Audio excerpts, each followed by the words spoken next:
Guntur special కొబ్బరి కారం వంకాయ అండి. సూపర్ టేస్ట్గా ఉంటుంది. ఈజీగా మనం 5 మినిట్స్లో దీన్ని రెడీ చేసుకోవచ్చు.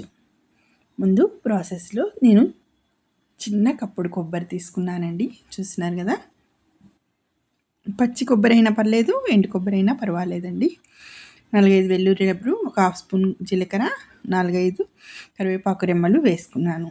తర్వాత ఒక టేబుల్ స్పూన్ కారం వేసుకున్నాను.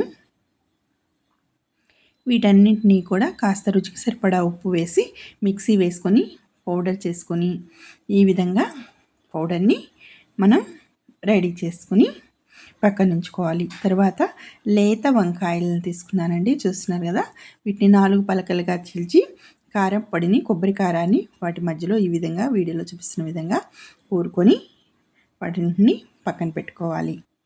ఇలా పక్కన పెట్టుకున్న తర్వాత ఒక ప్యాన్లో ఆయిల్ వేసుకొని అందులో పోపు దినుసులు, ఎండుమిర్చి వేసి అవి చిట్టపటమని వేగిన తర్వాత, దీనికి కాస్త ఆయిల్ ఎక్కువే పడుతుందండి, అందుకని నేను కొంచెం ఒక 2 టేబుల్ స్పూన్ ఎక్స్ట్రానే వేశాను.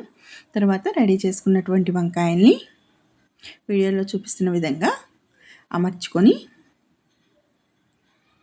నీట్గా అమర్చుకున్న తర్వాత వాటన్నింటినీ కూడా మీడియం ఫ్లేమ్ మీద పెట్టాలండి. మంట హైలో పెట్టకూడదు, మీడియం ఫ్లేమ్ మీద వీటన్నింటినీ కూడా సర్దుకున్న వంకాయలకి మూత పెట్టుకొని ఒక 5 నిమిషాల పాటు అలా వదిలేయండి.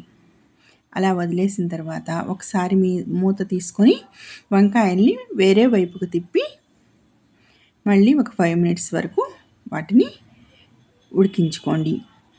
అలా ఉడికిన తర్వాత ఈ విధంగా మనకి వంకాయలు అనేవి రెడీ అవుతాయి. తర్వాత ఒక 2 టేబుల్ స్పూన్లు కొబ్బరి కారాన్ని పైన కూడా చల్లుకొని అంతా కలిసే విధంగా మెల్లగా ముక్క చెదరకుండా కలుపుకొని ఒక 2 మినిట్స్ పాటు సిమ్లో ఉంచుకొని స్టవ్ ఆఫ్ చేసుకుంటే కమ్మనైన గుంటూరు స్పెషల్ గుత్తి వంకాయ కొబ్బరి కారం మనకి రెడీ అవుతుంది. లైక్ చేయండి, షేర్ చేయండి, సబ్స్క్రైబ్ చేసుకోండి.